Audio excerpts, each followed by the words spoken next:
Most legal practice is about matters: a dispute, a deal, an investigation, a complaint. The work is reactive and case-shaped. But a meaningful slice of in-house legal practice is something different. It is about the products the organization builds and ships. Terms of service, intellectual property, marketing claims, regulatory compliance, content moderation, age gating, accessibility, and the hundred smaller legal layers that attach to anything an organization puts into the world. This is product counsel work, and it has its own rhythm, its own audience, its own failure modes. In the last 2 years, a new variant of product counsel work has emerged that did not exist as a distinct practice before: AI governance. The legal layer that attaches when the product itself is an AI system. Model risk, training, data provenance, automated decision-making, notice, discrimination testing, transparency obligations, and a regulatory landscape that is being built in real time across dozens of jurisdictions, while the products it governs are already in market. The Claude for Legal release ships 2 plugins for this combined territory. Product Legal handles the broad product counsel function. AI Governance Legal handles the specialized AI lane that has earned its own plugin because of how fast the regulatory ground is moving underneath it. The panel is covering them in a single paired episode because the lawyers who use one almost always need the other, and the through line between them is the editorial key to using either well. One integrity note before the walkthrough begins. The panel has not yet deployed either plugin on a live matter. The analysis here is built from the launch documentation, the GitHub repository, and the panel's collective product counsel and AI governance experience. The deployment report comes in a later episode once 30 days of real matter use have built up the evidence base. Product Legal opens with a configuration built around the organization's product surface. What does the organization sell or ship?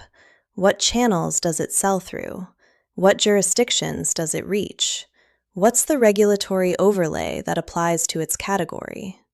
The plugin uses this to know what kind of product counsel work to expect from this specific organization, because product counsel for a consumer fintech looks different from product counsel for an enterprise software vendor, which looks different from product counsel for a medical device manufacturer.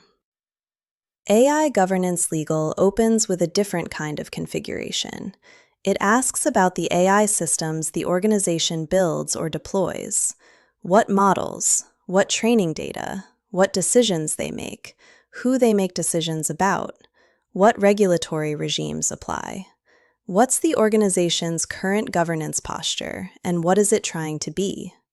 The plugin uses this to understand which body of emerging AI regulation actually attaches to this organization's specific AI footprint, because the regulatory landscape is fragmented, and the same AI system can be lightly regulated in one regime and heavily regulated in another.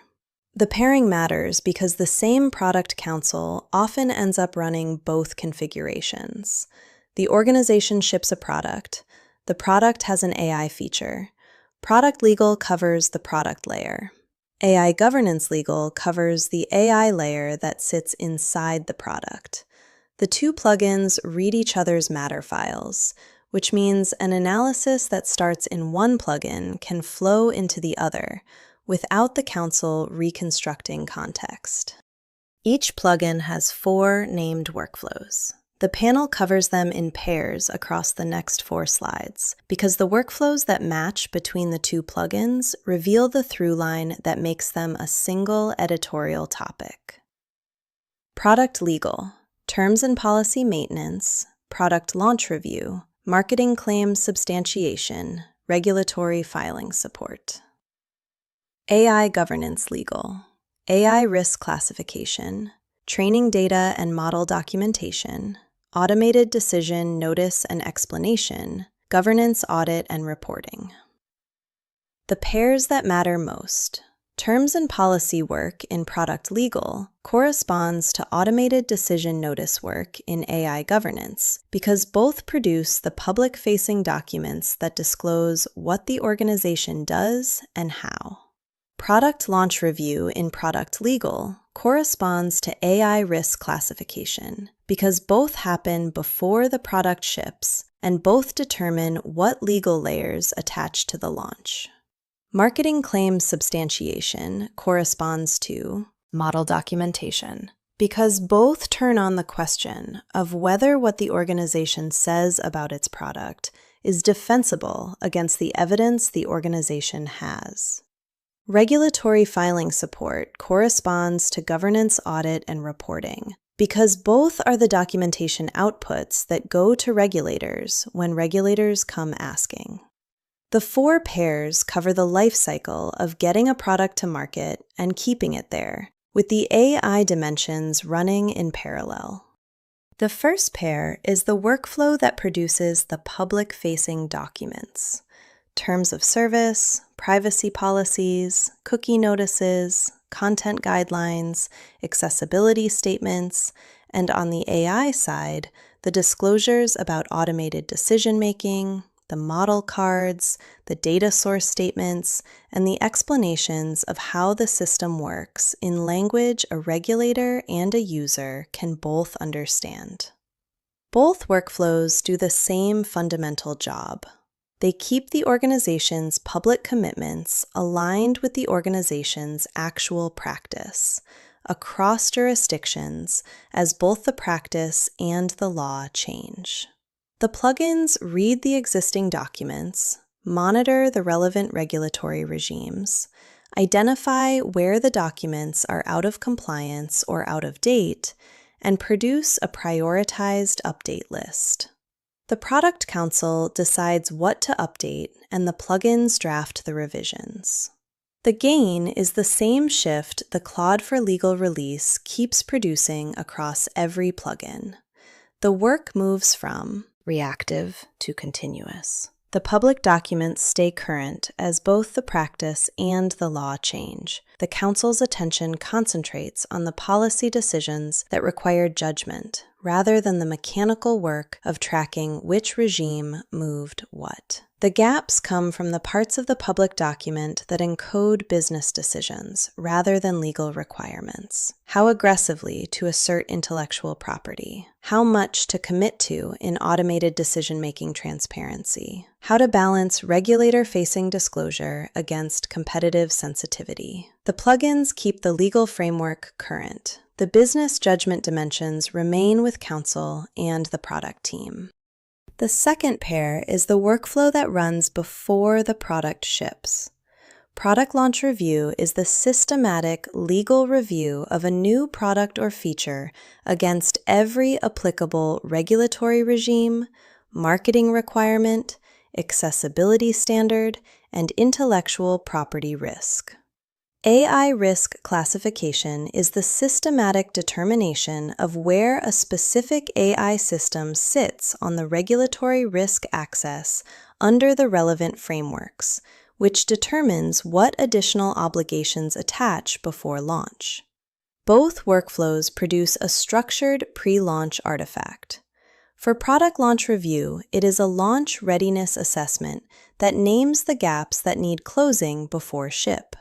For AI risk classification, it is a risk tier determination that names the additional governance steps required at the classified tier.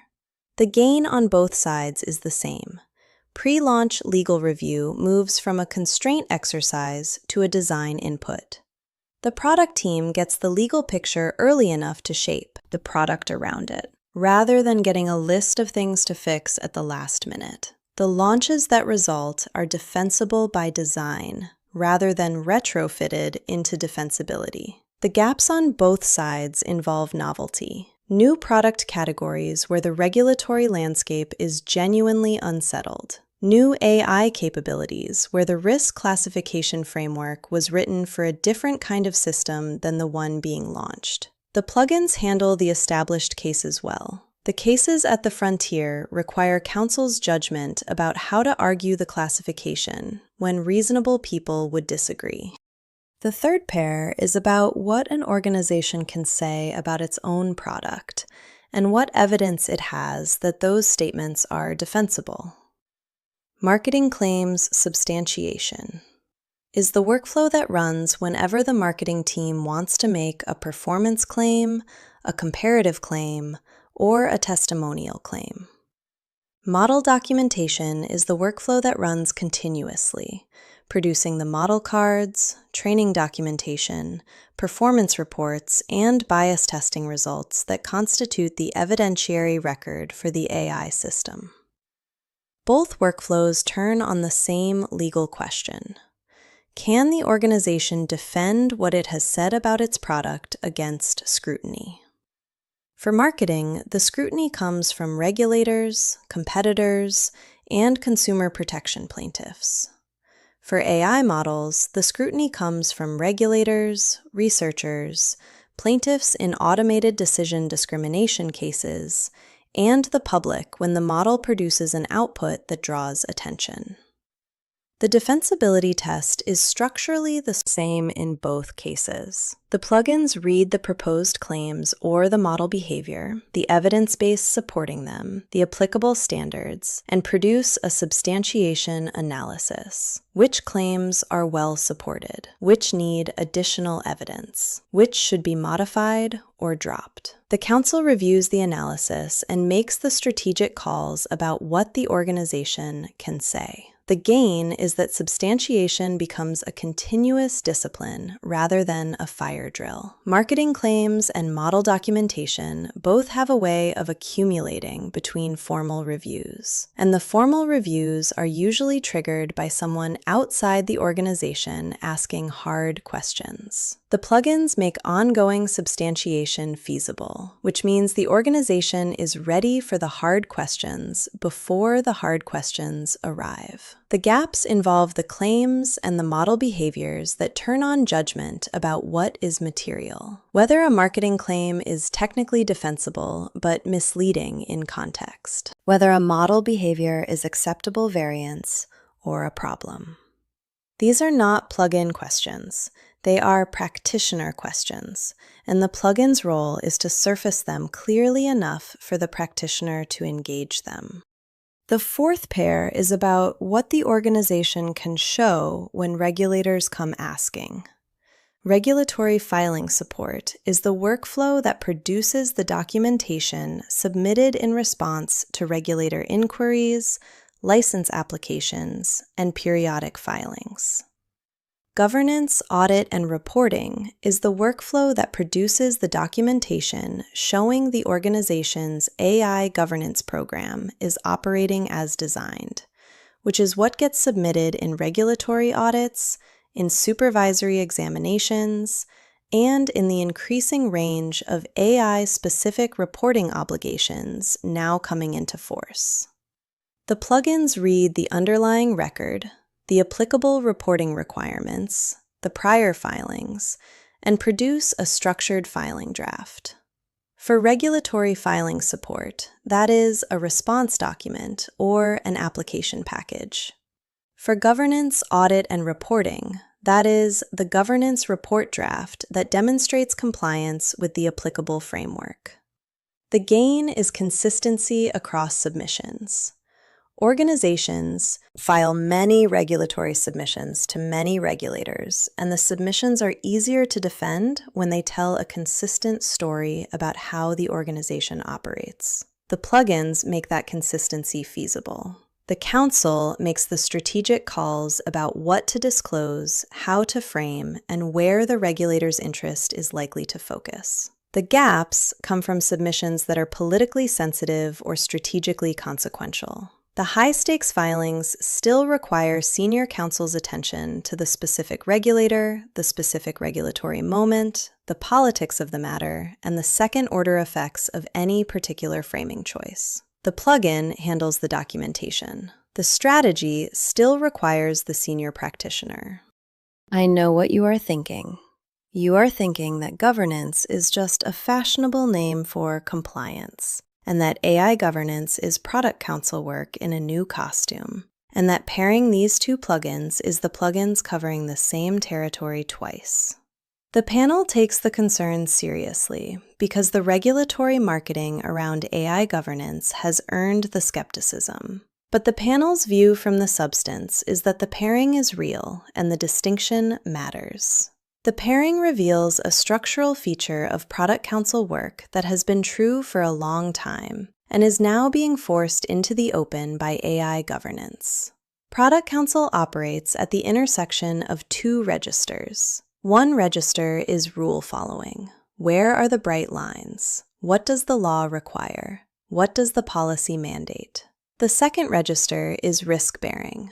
Where are the spaces the rules do not yet cover? Where is the organization choosing to operate ahead of the regulatory consensus? Where is product counsel making a judgment about what is defensible? Most product counsel work is mostly in the rule-following register. Marketing claims have established standards. Terms of service have established norms. Most regulatory filings have established formats. AI governance work is mostly in the risk-bearing register because the rules are still being written, the established standards do not yet exist, and the defensibility judgments are the work. The two plugins together let a product counsel see, across both registers, where their organization is operating, and that visibility is what makes the function strategic rather than administrative. The product counsel who uses both plugins well stops being the person who reviews things before they ship and starts being the person who can see the organization's whole legal posture across product in real time. That shift is the material change. The plugins do not just compress the work. They make a kind of practice possible that was not feasible before. Both plugins handle product counsel and governance work with sophisticated regulatory intelligence, but the durable verification skills from the Foundation series apply in full to every piece of output that goes to a regulator, a court, or a board. Verify every citation from Foundation's number 6 applies to every regulatory citation in both plugins. Marketing law, product liability, AI governance frameworks. A misstated provision is a defective filing, and a defective filing to a regulator is a problem distinct from the underlying substance. The 5 Qs protocol from Foundation's number 7 applies to every research output the plugins produce. Product counsel work cuts across many regulatory regimes, and the prompt-level discipline that anchors output to the specific jurisdiction and the specific regulatory moment is what prevents the most common product counsel failure mode: confident analysis under the wrong regulatory framework. Build a chronology in an afternoon from Foundation's number 5 applies to product liability matters where the sequence of design decisions, marketing claims, and known issues determines the legal exposure. It also applies to AI incident response, where the sequence of model behavior, escalation, and remediation determines the governance posture. The chronology methodology is how the timeline gets built fast enough to inform either kind of analysis. Step back from the two plugins and consider what they do to the product counsel function over the medium term, because this is the practice area most likely to be permanently reshaped by the Claude for Legal release. Product counsel has been historically under-resourced relative to litigation and corporate teams in many organizations because the work is continuous and diffuse rather than discrete and high stakes. The team handles a high volume of medium-stakes matters with limited opportunity for senior attention on any individual matter. The plugins narrow that gap. The volume becomes manageable. The senior product counsel can give individual matters more attention because fewer matters demand the full production effort. AI governance, meanwhile, is the practice area where the plugin's contribution is most likely to outrun the organization's existing capacity. Most organizations did not have a dedicated AI governance function 2 years ago. Many still do not. The plugin lets a single product counsel operate as a credible AI governance function for an organization that otherwise could not justify the headcount.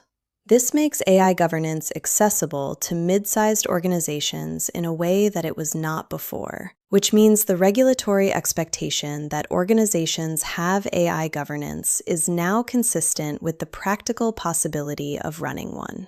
For Product Counsel with the seniority and the context to deploy both plugins well, this is the most material expansion of the Product Counsel function in 15 years. The work that was always going to be there but was never getting the attention it deserved gets the attention. The work that was new and unstaffable becomes staffable. The practitioners who recognize the shift early are the ones who define how the function works for the next decade. That was the paired walkthrough. The 4x4 workflow matrix across product legal and AI governance legal, the configurations that shape how each behaves, the through line that ties the two registers of Product Counsel together, and the strategic implication for the function over the medium term. The deployment reports come in a later episode, once 30 days of real matter use have built up the evidence base, and the panel expects the AI risk classification workflow to be where the gap between launch promise and practice reality shows up most, because that is the workflow most exposed to the fastest-moving regulatory ground. The Unpacked launch arc closes in episode number 10 with the document layer connectors: iManage, NetDocuments, and Everlaw. The integrations that connect Claude for Legal to the document systems that law firms and in-house teams already run on, which is the final piece of the launch release and the piece that determines whether the rest of the plugins actually fit into existing legal workflows. If your practice touches Product Counsel or AI governance in any meaningful way, these two plugins together represent the most significant expansion of legal AI tooling for the function in the Claude for Legal release. Adopt them as a pair. Build the configurations deliberately. Maintain them as the regulatory ground keeps moving. The lane is moving fast, and the firms that move with discipline now are the ones that will be best positioned when the dust settles. That's the episode. See you in the next one.